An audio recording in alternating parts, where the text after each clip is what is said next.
Olá, seja bem-vindo aqui no nosso canal. Hoje eu gostaria de ouvir um pouco sobre a emissão do Gary 11. Você pode falar um pouco sobre isso? Seja bem-vindo. Foi um sucesso, foi a maior oferta que a gente fez. Foi uma oferta que ela foi desenhada com muito, assim, teve uma arquitetura muito grande, ela estava, de certa maneira, emaranhada com uma venda que a gente já tinha engatilhado, que foi a venda dos ativos de renda urbana para o fundo da XP, né? E ela começa ali, foi meio que nascendo juntos, e essa transação influenciou diretamente na forma que a gente ia fazer essa operação e no final do dia no resultado, né? Foi uma oferta de 1,3 bi, desses 1,3 bi, 700, mais ou menos 700 milhões de reais em imóveis, 300 milhões em caixa e 300 milhões em PVMs, né? Isso em basicamente CRI e FII, tá? Cara, dos imóveis a gente já colocou quatro ativos, né, que fazem parte desses 700 milhões, que é MRV, o Confins e o dos dois da Desco. Certo. A gente tem mais 6 imóveis aí, tudo dando certo para fechar ao longo desses próximos 2 meses. A gente quer acelerar isso, que são notícias legais, vão ser nomes que vão reforçar bastante o nosso quadro de inquilino e de inquilinos e localizações muito interessantes, tá? Na parte de caixa, a gente olhou como um baita sucesso conseguir pegar 300 milhões de reais num ambiente duro que a gente está de captação, né? Foi um feedback bem interessante, ao nosso ver, do mercado. E a parte de TVM, cara, é um pouco do que você falou do mercado evoluindo e de engenharia, né? Acho que uma das nossas funções aqui como gestor é trazer sofisticação mesmo para o investimento, né? Eu sou remunerado por isso, eu respiro esse mercado de fundos de investimento e imobiliário. Então, se eu não conseguir agregar um nível adicional de profissionalismo, vocês estão pagando dinheiro à toa para mim, né? Como, pô, com todo... É como assim, todo mundo sabe dirigir, né? Mas tem os corredores de Fórmula 1 e tem a gente que sai do trabalho para casa, vai viajar, é outro nível de direção. No mercado, acho que ao nosso ver aqui, no mercado de investimentos é mais ou menos similar, né? Todo mundo sabe investir. Quando a gente fala de fundos de investimento imobiliário, não é tão complicado você começar a entrar nesse mercado e entender, mas a gente que respira isso, que está todo dia vendo e pensando nisso, a gente deveria ter um nível diferenciado, né? E esse nível, ao meu ver, ele é apresentado nessas estratégias que a gente consegue aplicar, que geram mais valor para o fundo. Então, uma das coisas que a gente conseguiu com as estratégias de TVM foi comprar CRIs que faziam parte da nossa dívida, né? Então, foi uma forma que a gente encontrou de redução de alavancagem sem desembolso de caixa. Então, consegui pegar aqueles 300 milhões, eu tinha duas opções: pegar 300 milhões de caixa que entrou no fundo e quitar dívida, porque era algo que o mercado pedia para a gente, mas, eu tenho um custo de oportunidade de mais de 15%, né? Que é o que eu deixo meu dinheiro na renda fixa ali hoje do caixa. Bom, olha o valor que eu ia perder para o fundo em simplesmente pegar isso, tirar de uma renda fixa que é risco quase nenhum, entrega um baita valor para o cotista em termos de resultado e só quitar a dívida, né? A gente conseguiu negociar essas compras desses CRIs, que eram CRIs onde a gente está na posição de devedor. A gente conseguiu comprar desses investidores e vieram agregar força e valor para o cotista. Você pode falar um pouco sobre a operação feita com a MRV? A gente tem muitos parceiros, né, principalmente na parte de originação. Tem um time muito forte em BH. O pessoal ele tem escritório aqui em São Paulo, que é o pessoal da Primas. Tem uma equipe muito boa de originação, o pessoal é fera mesmo, e eles têm uma penetração gigantesca no mercado de Minas Gerais, particularmente em BH, porque o fundador da Primas, ele é daí de BH. Tá? Conheço a região, como você mesmo trouxe, a gente já via a região como um polo de desenvolvimento, principalmente de residencial, né, forte na região de BH. a gente entendia a qualidade do ativo ali, a força da empresa nem precisa comentar, né?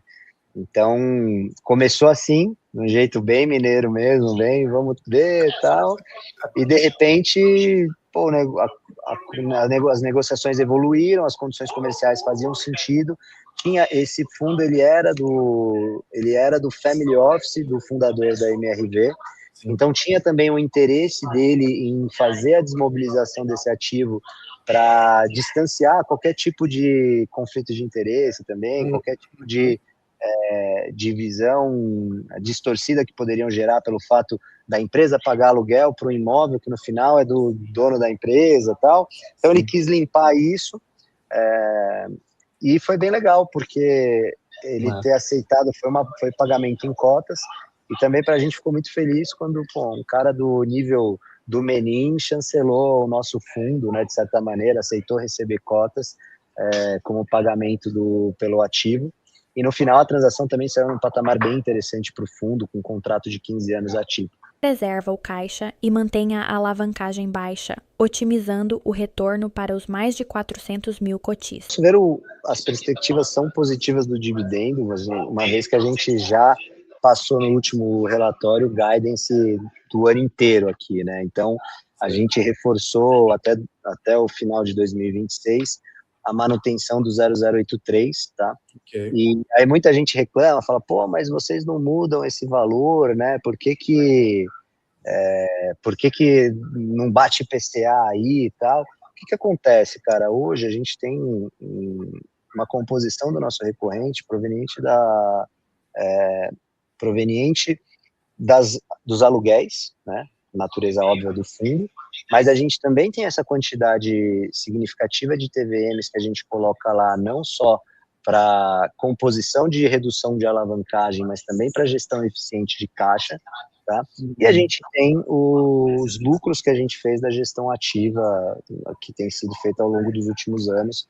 A gente tem conseguido emplacar anualmente vendas relevantes para o fundo, tá? E aí, quando a gente olha, né, enfim, essa visão é uma visão que eu não tenho aqui o interesse de convencer todo mundo dela, tá? Sim.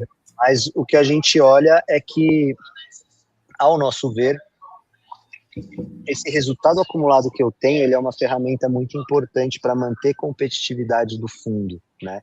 Certo. E manter competitividade do fundo, ele é, de certa maneira, entregar valor para o cotista que está aqui também, não só porque, eu tenho várias formas de entregar valor para o cotista, uma delas é a distribuição de dividendo diretamente, mas eu tenho outras formas, como a gente já falou, que é aumentar a robustez do ativo que o meu investidor tem, que é a cota, né?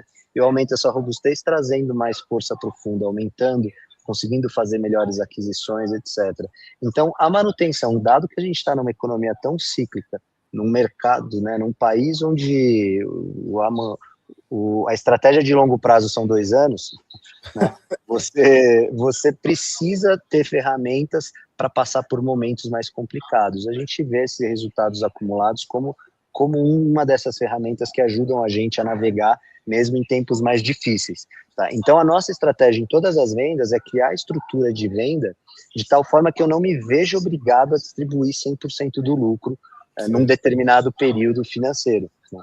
Eu faço uma estrutura de venda, a gente conseguiu desenhar um mecanismo que eu consigo distribuir isso de maneira homogênea, de tal forma a não criar uma oscilação muito grande entre o meu não recorrente e o recorrente, né, e manter esse patamar competitivo durante muitos anos. Hoje, a gente tem mais ou menos, pegar o nosso resultado, é mais ou menos 85-15, tá? Sendo bem direto aqui, entre recorrente e não recorrente, e a gente assim, sinceramente, a gente tem um pulmão grande ainda, né, tanto que já se sentiu confortável em falar, olha, esse é o patamar ao longo de 2026 também, e a gente não vê a necessidade de aumentar pelo seguinte, vem o que eu disse no começo da conversa, o GARI é um fundo que tem grandes ativos, né, grandes inquilinos, contratos muito fortes e características, né, se a gente pegar os principais drivers dele, patrimônio, alavancagem agora atualmente, diversificação de inquilinos e de imóveis e liquidez, cara, ele é um fundo muito forte.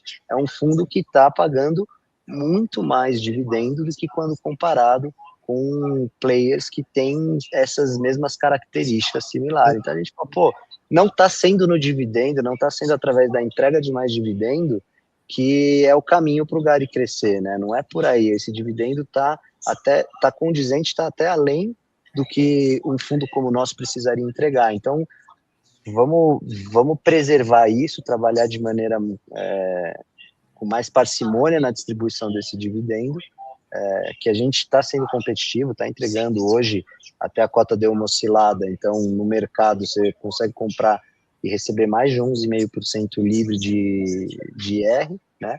Então já é um patamar muito competitivo, muito agressivo de dividendo. Muitos investidores se perguntam, o Gari 11 tem algum gatilho para controlar a emissão de novas cotas? Sim, todas as operações que a gente fez, assim, com cotas, a gente trabalhou essas travas, né? Você tem diferentes formas, a gente busca sempre trabalhar nos documentos da operação, colocar penalidades enfim, e formas de controle.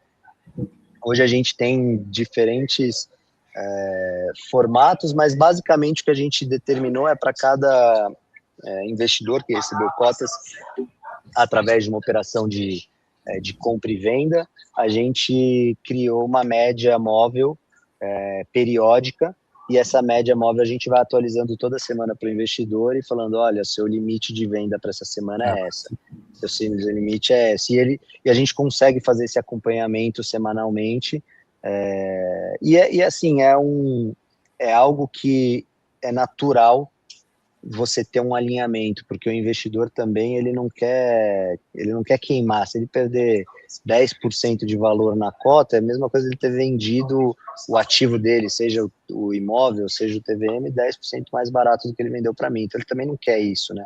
Então a gente faz essas operações, a gente vê com muito bons olhos. Foi uma ferramenta que o mercado só conseguiu fazer existir porque o mercado evoluiu, né?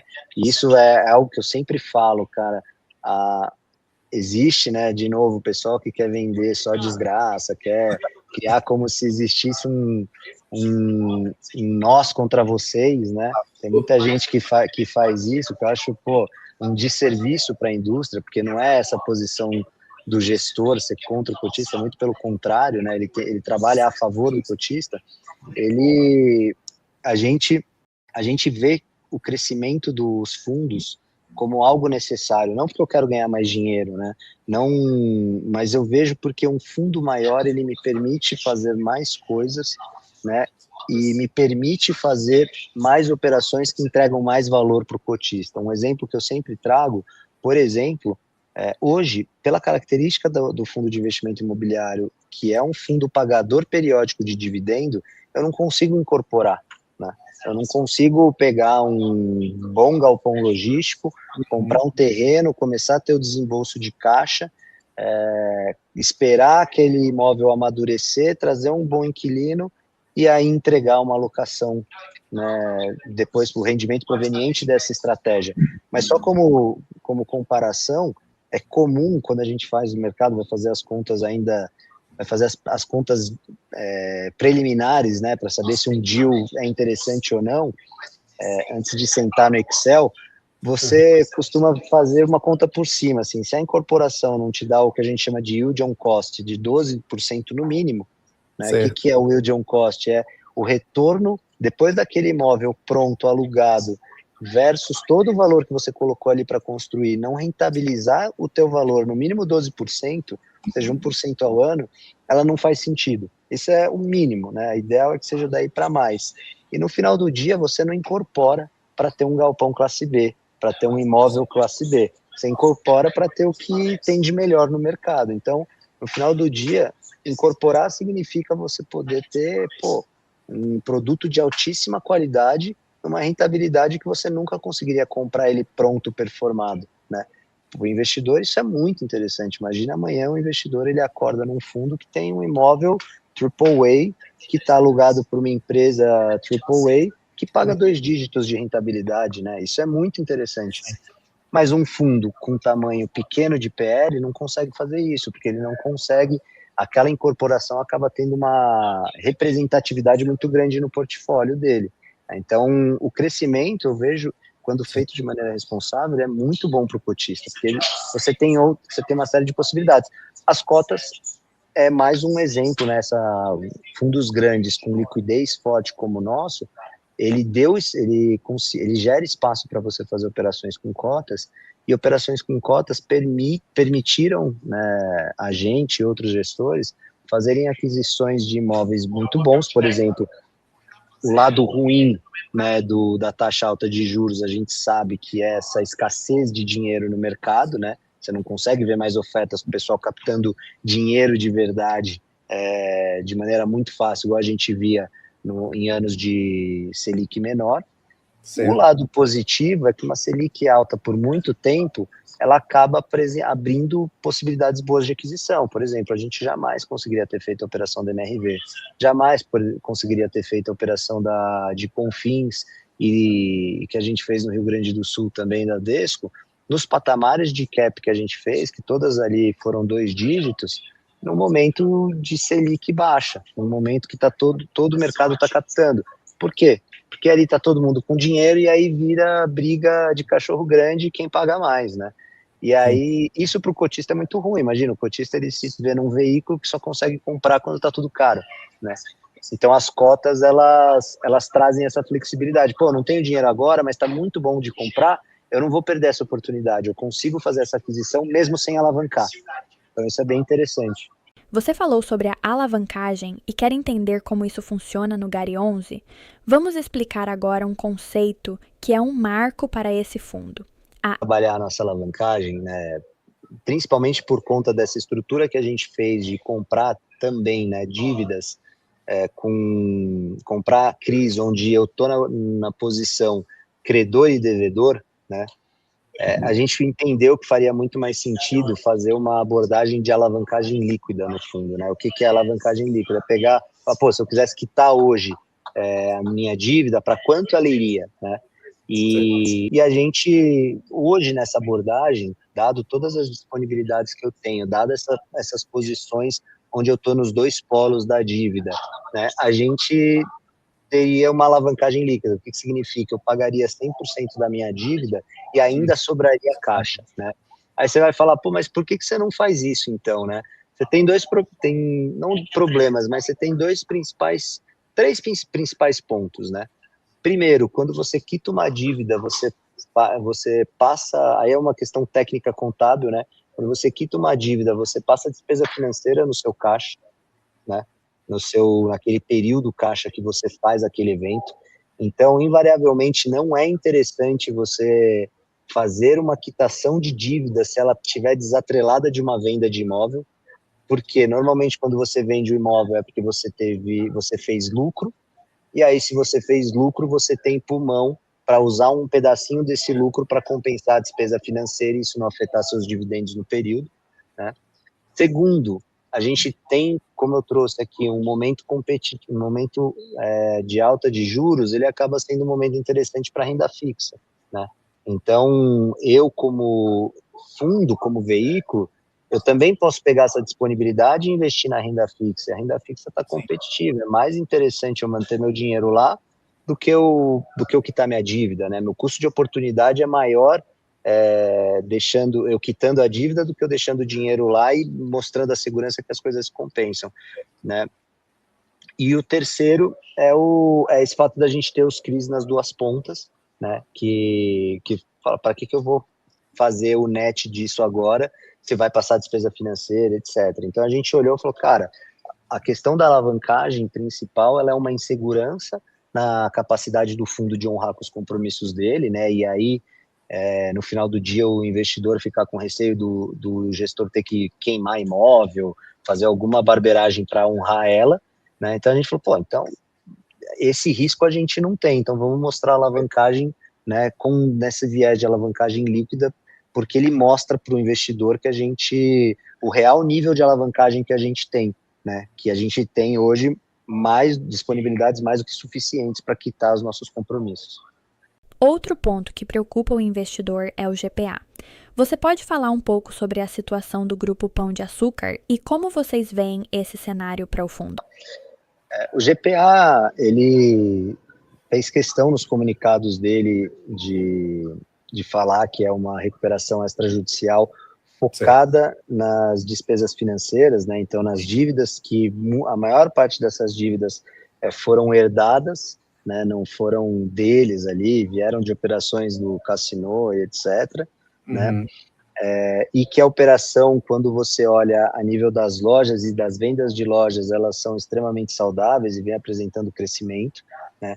Dito isso, é condição sine qua non e isso dito por eles, não sou eu, né?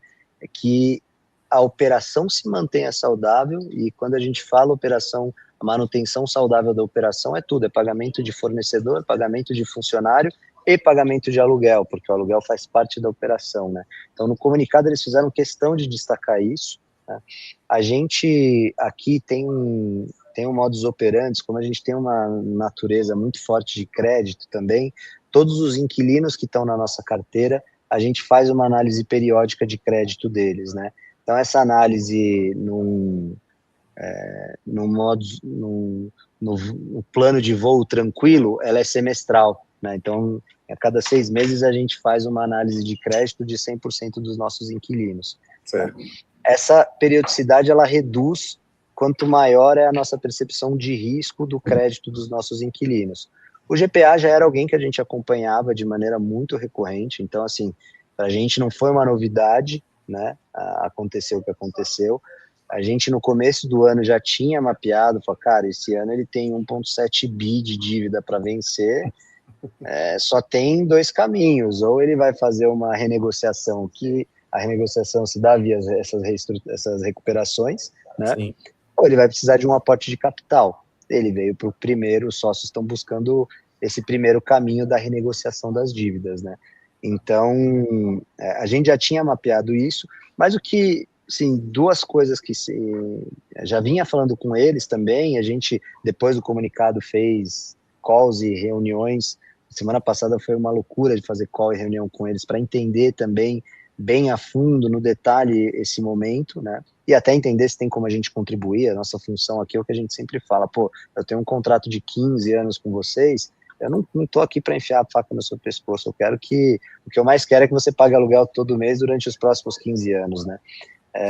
Mas, de maneira geral, outra coisa que nos tranquiliza bastante é a força do nosso portfólio imobiliário, né? Principalmente o portfólio do GPA, é um portfólio de lojas muito estratégicas. A gente tem loja aqui em São Paulo, no bairro de Higienópolis, que é um dos bairros mais nobres de São Paulo. Se amanhã o GPA fala, putz, não consigo mais, engasguei aqui a operação, não consigo pagar o aluguel dessa loja, eu consigo vender ela, assim, primeiro que vai ter uma fila de outros operadores, pela força do ponto comercial de querer ocupar, mas se eu quiser, que eu acho que é muito mais o viés daquilo, vender para incorporador, eu vou ter uma fila gigantesca, porque como terreno ele vale quase o dobro, se não o dobro do valor que eu paguei na loja. Então, esse é um dos exemplos, eu tenho outros, vários também dentro do portfólio do GPA, que tem essa mesma força, então isso tranquiliza bastante a gente, e no final do dia, investimento imobiliário é sobre isso, né? Não é simplesmente sobre o contrato,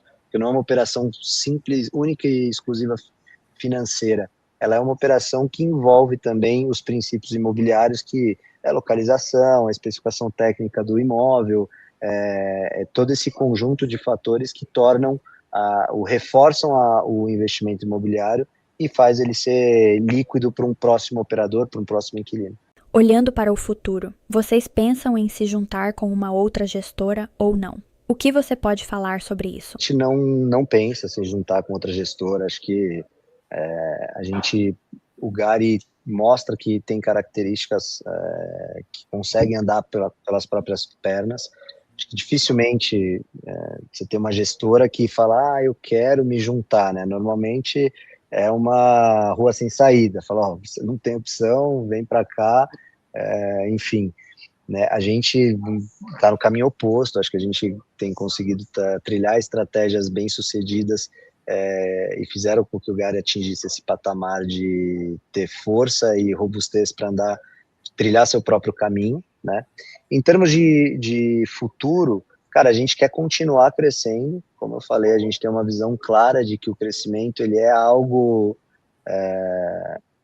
fundamental e necessário para o fundo, para eu conseguir deixar meu fundo sempre competitivo, para eu conseguir participar de todas as operações, né, e as estruturas que surgem, que vão trazer mais valor para o cotista, mas a gente é bem pragmático, a gente não gosta de ficar inventando a roda, então provavelmente a linha de crescimento do Gary vai continuar numa linha talvez de rebalanceamento de logística, né? A gente teve nos últimos nos anos recentes aqui, foi por mera coincidência, uma concentração muito maior em renda urbana, né? Com as vendas que a gente teve na parte de logística e as aquisições de Carrefour, então a gente acabou tendo essa concentração maior, a gente busca esse reequilíbrio agora com a parte de logística, porque a gente acha que é um mix bem interessante, e coisas que fogem desse ambiente vão ser operações oportunísticas, como por exemplo a DMRV, né? Pô, apesar de ser escritório, apesar de ser um setor do qual a gente ainda não navegava, era uma operação que não podia deixar passar quando você olhava o contexto dela como um todo, né? Excelente análise. Muito obrigado pela sua presença aqui no nosso canal e por compartilhar essas informações valiosas sobre a operação Gary 11 e MRV com a nossa audiência. E agora, o tempo está com você para fazer suas considerações finais. Agradeço de novo, como sempre falo, agradeço o espaço aqui, a gente está de portas abertas, sempre que quiserem chamar para conversar, esclarecer algum ponto, a gente tem um prazer imenso em poder falar mais sobre o fundo, falar sobre as nossas estratégias. Canal aberto no ri@guardian, pode mandar e-mail. A gente tem uma postura de não mandar. Aqui não tem chat GPT, não tem cloud, não tem nada para ficar robotizando as mensagens. A gente busca responder uma a uma. Várias vezes a gente pede o telefone de volta para ligar, porque a gente entende que uma contextualização ela é infinitamente melhor do que um e-mail seco ali, onde a pessoa vai tirar as próprias conclusões, tá? E é isso aqui, a gente está, enfim, de portas abertas e está trabalhando sempre para entregar mais valor para vocês e poder crescer de maneira orgânica e enfim, condizente com as expectativas que vocês têm da gente. Obrigado por nos ajudar com as dúvidas e cuide bem do Gary 11 para nós cotistas. Nós agradecemos a sua boa vontade e até a próxima. E você, não se esqueça de deixar seu like e se inscrever no canal para mais análises. Até a próxima!